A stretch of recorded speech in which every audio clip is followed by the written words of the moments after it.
think Charlie really gets lonely in this lifestyle. He's such a little social butterfly, and people are polite and respectful, so when we walk by, they don't stop and pet him, but he always stops and looks like, "You want to pet me?" And it always breaks my heart a little bit. And although Eris is a very sweet girl, it's been a very long 7-year road with her. She's scared of everything, and she doesn't give a good first impression. So that keeps Charlie from getting the attention that he often may get. I want to see if I can get him some loving. This is gonna work, Charlie.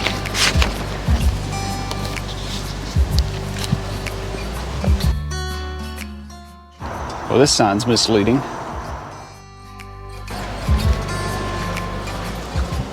Now that's better.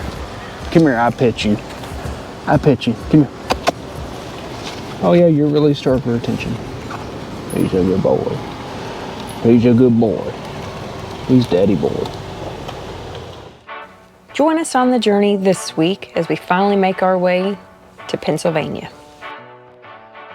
Cody nerds out on some numbers and crunches internet costs that he thinks will help you find the best bang for your buck, including Starlink. Let's crunch some numbers together and find out if you're getting too much or too little internet capacity for your lifestyle. First things first, do a data audit. To download an HD movie, that's going to take somewhere between 2 and 5 gigabytes. But first, you'll find us back in New Jersey, getting ready to hit the road.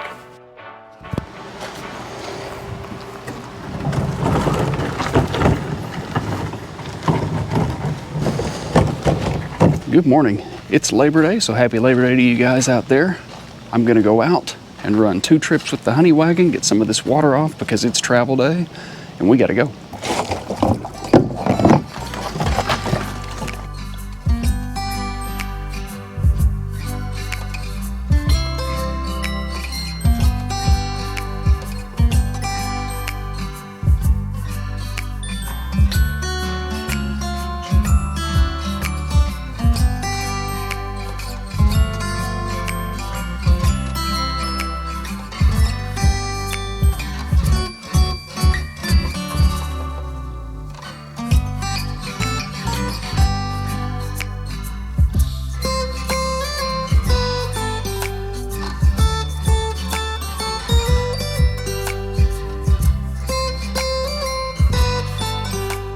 We're on the road again.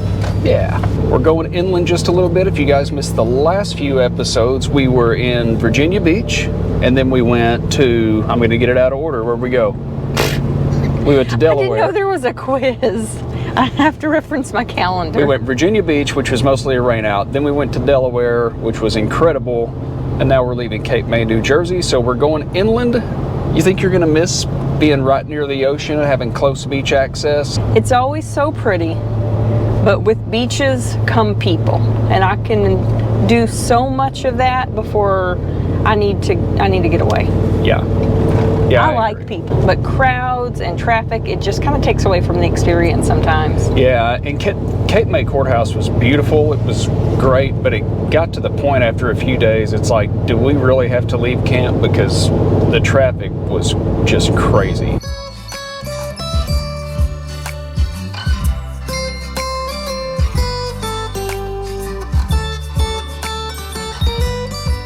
We met some really friendly people in the campground. We met some this morning, just passing by while we were getting ready. And I've been told that from here to Philadelphia, because we are going to pass through Philadelphia, traffic's going to be a nightmare. The good news is we have an extra hour of padding. We had to check out at 11 here. We can't check in to the next place until 3. Supposedly. I never believe it when it's that late. Given it's Labor Day, it's probably not the time to come rolling up and be like, hey, can we check in? Because we're early birds. We like to get up and get going and get gone, and it's kind of weird for me. I mean, I got everything ready to go and laid down and took a nap just to kill some time this morning. Oh, don't make excuses for why you took a nap. I take naps every day, and you should naps. too. They're good for you. I'm not good at it.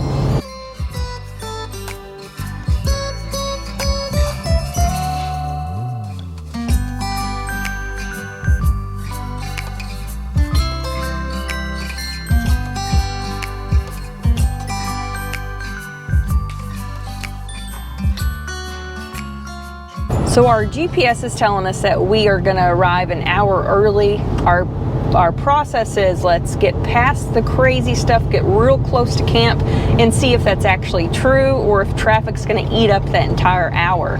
If not, if we have an extra hour, we packed a little picnic lunch and we'll just find a parking lot and we'll have lunch. I don't think you can call leftover pizza from last night a picnic. You can call it whatever you want. But I had some this morning, I won't lie. You can call it a bad decision. It's a bad decision.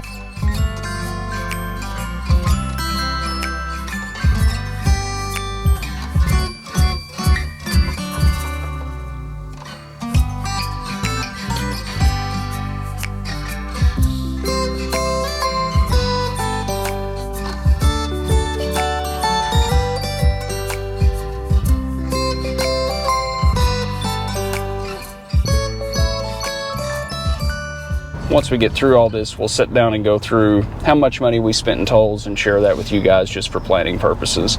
I know there's ways to get around tolls and there's all kinds of different routes you can take, but when you're pulling an RV, especially, you know, a longer fifth wheel, I'll pay a little extra for the safe bet.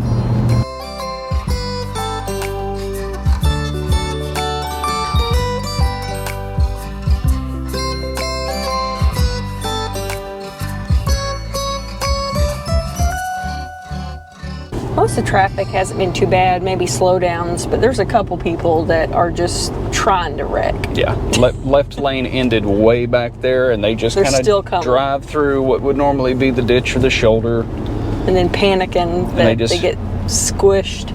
Yeah, and then they start throwing their hands up because I can't just slide over because there's, you know. I mean, they made it 10 feet ahead. They got 10 feet ahead. I mean, and I really wanted to train horn them, and somebody wouldn't let me. I remember thinking, oh, we have an extra day in New Jersey since we've never been to New Jersey before. I took advantage and pushed our travel day to Labor Day without really thinking about what that really meant. And I don't think it was a good decision. The good news is it's a short travel day. It's only about 150 miles. But people in the campground were like, oh, you're going to hate it until you get through Philly. And it really hasn't been bad. And I'm like, we've driven through Philly before. We've pulled a rig through Philly before. Not worried about Philly. Philly on Labor Day, no good. Boo. Boo. Hiss.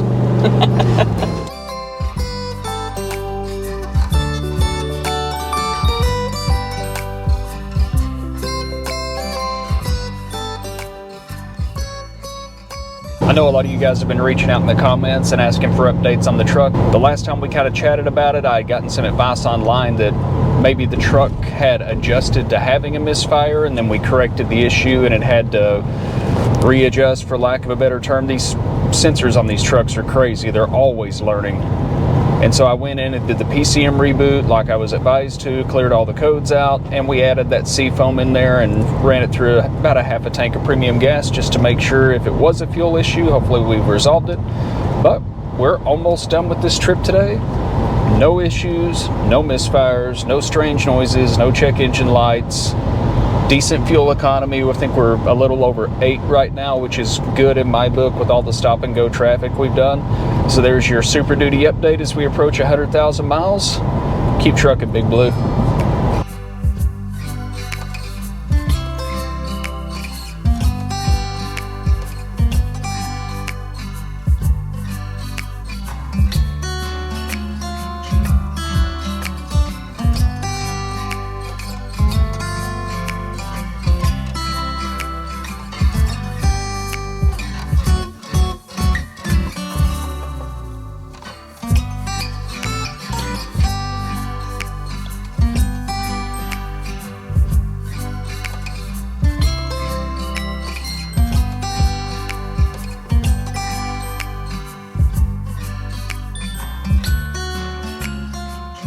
Everyone's refreshed. Looks like we're gonna get there just maybe 10 minutes early or less. I-76. Here's a fun one. The smiley face emoticon invented by Scott Fallman in 1982. What's the significance of that? The smiley emoji. Is he from Pennsylvania, or why is that? Yeah, he was in Pittsburgh. Now, if you watch the Forrest Gump movie, it would lead you to believe that the smiley face emoticon was made in a totally different way.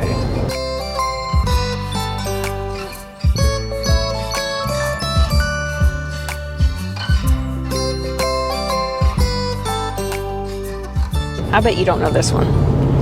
The Pennsylvania oil industry in 1881 produced more than 75% of the world's oil.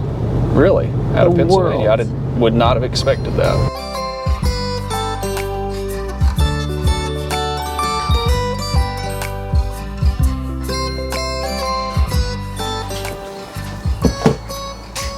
SILLS Family Campground, home sweet home for a week. And Eris is after flies.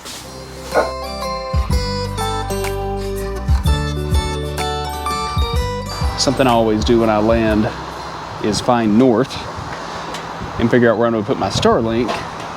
Well, north is up here. And I've got a very small window of clearing, so we're probably going to have some obstructions. I pulled a speed test on my T-Mobile, 412 down, 19.6 up. That's got to be a record for my T-Mobile hotspot. And something I always take into consideration is if it's the first of the month on the billing cycle, I'll usually go ahead and put Starlink out because I only have 100 gigs of data with T-Mobile. Our AT&T is unlimited. We'll get to that later. So I don't want to burn up either one of them. We're close enough to the billing cycle reset. I think I'm going to save myself the trouble and just use my hotspot this week. And in New Jersey, I ended up putting the Starlink out. Even though I was kind of questionable with all the trees, it ended up working out fine, minus a few obstructions here and there that I really didn't notice. I wanted to give a quick shout out to the unsung hero of Untethered, and that's little Dishy over there. We've had it pretty much since day one of full-time RV life, but since this most recent update, I've mentioned it before, it's done a lot better in the trees. And you can see at this site, it's not really our ideal site, even though we love all of these trees, and it's beautiful here.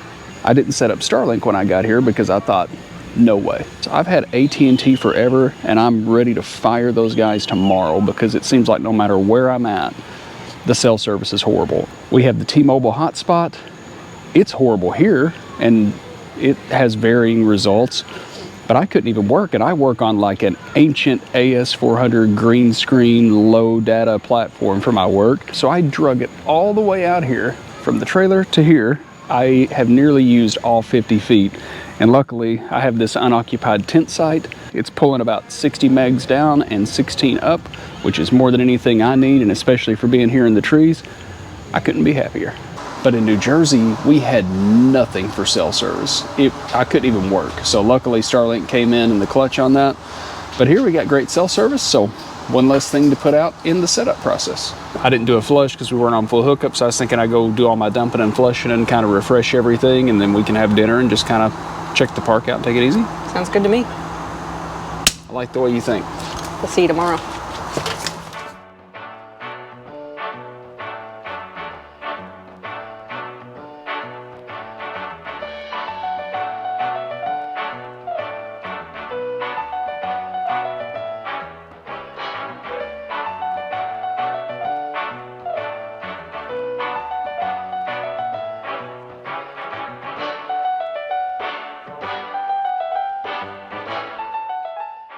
What happened to the bedroom?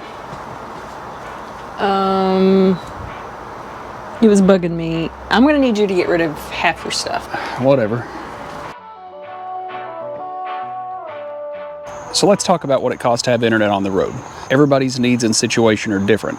So if you're thinking about going full-time on the road, or maybe you're thinking about adding an internet tool to your toolbox, first things first, do a data audit. Go look at the last 6 months of your cell phone or your home internet bill or what have you, and see how much you're using. For us, it's a pretty big number. So to kind of put this number in perspective, pretty much everybody streams movies and stuff off the internet. To download an HD movie, that's going to take somewhere between 2 and 5 gigabytes. I looked at the last 6 months on all 3 of our internet plans, and we average 607 gigabytes per month. Now keep in mind, I work Monday through Friday. I'm online all the time. We do a ton with the YouTube channel. Obviously, some of those videos are 8, 10, 12, 14 gigs, and they all have to go up to the internet.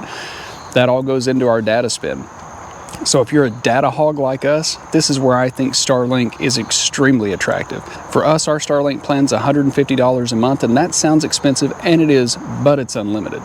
We average 476 gigabytes of data on our Starlink every month. That's on the unlimited plan. Yes, it sounds expensive, but if you break it down into cost per gigabyte, and I'm going to cheat and look at my phone here, on our average cost per gigabyte, Starlink on average cost us 32 cents per gigabyte. If you compare that to our T-Mobile hotspot, which cost us $55 a month, that sounds a lot cheaper, but we only get 100 gigs of data with T-Mobile. And when it's out, it's out. There's no option to call and ask for more or pay a little extra to get you through to the next month.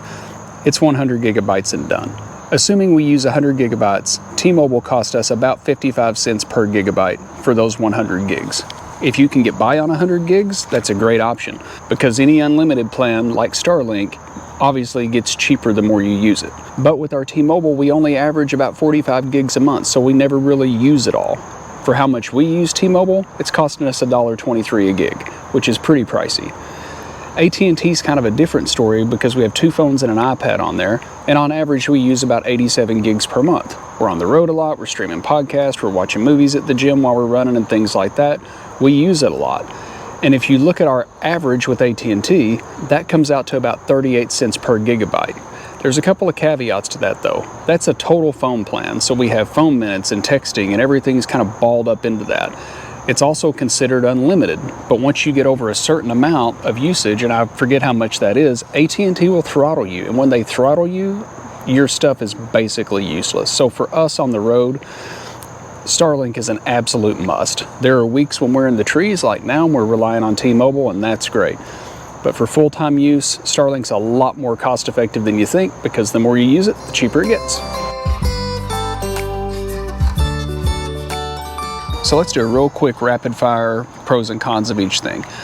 Obviously, with AT&T, who I'm ready to fire, the pro to AT&T is it's right here in your pocket. If I want to come out here and work outside and I don't have Starlink set up, I can hotspot to my phone right here. Angela does that a lot in the truck, and it's very mobile and it's always with you. There's no setup, it's just on. All you have to do is switch on the personal hotspot or go do something on your phone and use the data. The con with AT&T is the call quality is terrible, and they keep raising my bill.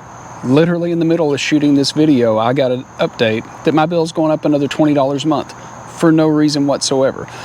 Now, I'm ready to fire AT&T, and if you guys can let me know in the comments from my full-time RV friends out there in YouTube land, if you can let me know in the comments what cell service you're using on the road and you travel and move around a lot, I'll check into it, because I'm kind of done with these guys. And if it's the best I can get, it's the best I can get. But I'm definitely going to try to renegotiate that plan. My plan's very old, and there's probably a better option out there. When we look at T-Mobile, it's kind of the same thing. It's a small hotspot box. You can throw it in your laptop. You can take it in the truck. With that said, the hotspot box is one extra thing to carry, and it cuts off at 100 gigs with no option to extend. So that limits T-Mobile. With Starlink, you got the unlimited, you got great speeds. A lot of times my phone and my T-Mobile hotspot, especially if we're close to a city, will outperform Starlink in speed. With that said, I'm not doing anything super data intensive. I think where the people really need those crazy speeds are for like online gamers and things like that. If you were, doing graphics design work online or something like that, maybe you need a little more speed. But for me, if we've got 20 gigs down, even 10 gigs down, and a couple of gigs up, we can function on that just fine. We stream a lot of TV, we download music and movies, but nothing that's just crazy in terms of needing a lot of speed, like fiber speed or something like that. With Starlink, the big downfall are the trees. But like I mentioned, with some of the new updates, it does better in trees. But with that said, you can see on the Starlink app some obstructions, and you'll see a 1-second obstruction or a 3-second obstruction. You're probably never going to know that's going on. If you're streaming TV, Netflix buffers ahead. So if you have a little blip in your signal, you don't know the difference. Where you really see that difference are on things like Zoom calls. You might lose your screen for a second. If you're trying to do Wi-Fi calling, you might drop a call if you have more than a 1 or 2 second obstruction lag.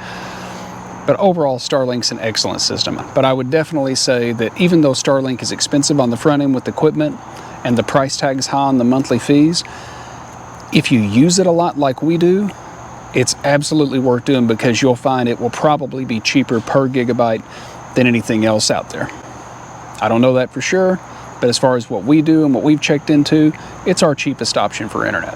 And finally, the other biggest pro to Starlink for me is it works in places where cell phones don't. If you've got a clear view of the sky and you're in Big Bend National Park where there's no cell service for miles and miles and miles, Starlink will more than get you by. And a lot of times, the more remote of a location, the faster the speeds because there's not so many people using it.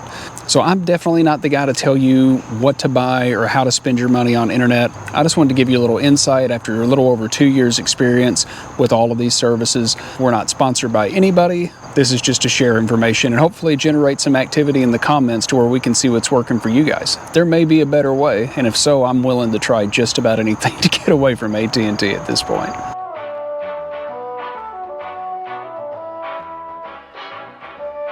Trash, trash, trash, trash, trash. Don't ever forget the trash. Trash, trash, trash, trash, trash. You should not forget the trash. Don't forget the trash. Don't forget the trash. Don't forget the trash. Don't forget the trash. Don't forget the trash. Don't forget the trash.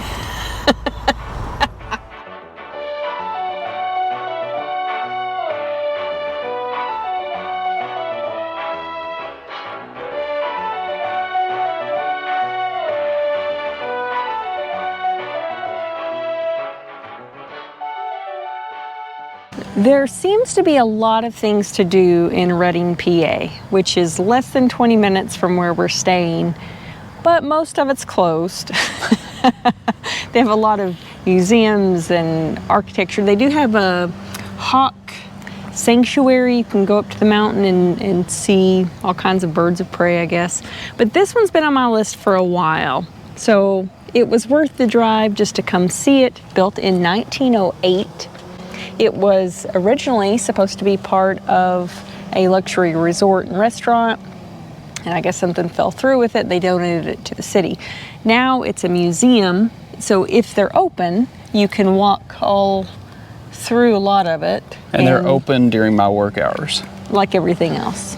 This wasn't worth a weekend day, but I thought I'll settle for a nice walk up and take a peek at it. It is beautiful. And the drive up was really cool too. Didn't you say this was built in like 1907, 1908, somewhere in there? Built in 1908. Yeah. Looks really good for its age. Well, they have renovated it since. Oh, but gotcha. The architecture is pretty incredible. It says it's 87 steps to the top. So you lucked out tonight. Oh, you can't even walk up there? If You can't get in. Okay. Shucks. I had a feeling that you would be disappointed at that. It's 71 feet tall, 28 feet wide, and 50 feet long. I realize that we didn't put the effort out on this one, but I'm not disappointed. The view is breathtaking. The architecture was cool. It was worth the gas. It was worth it. It was worth it. Seeing the sights.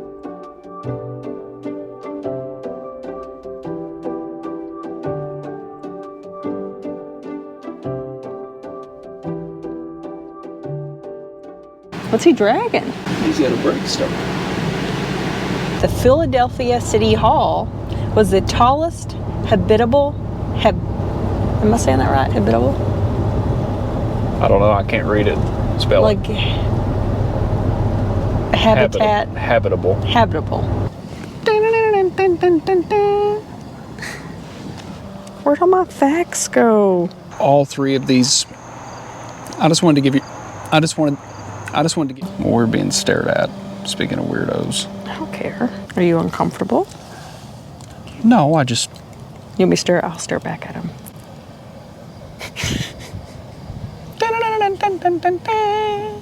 Gone.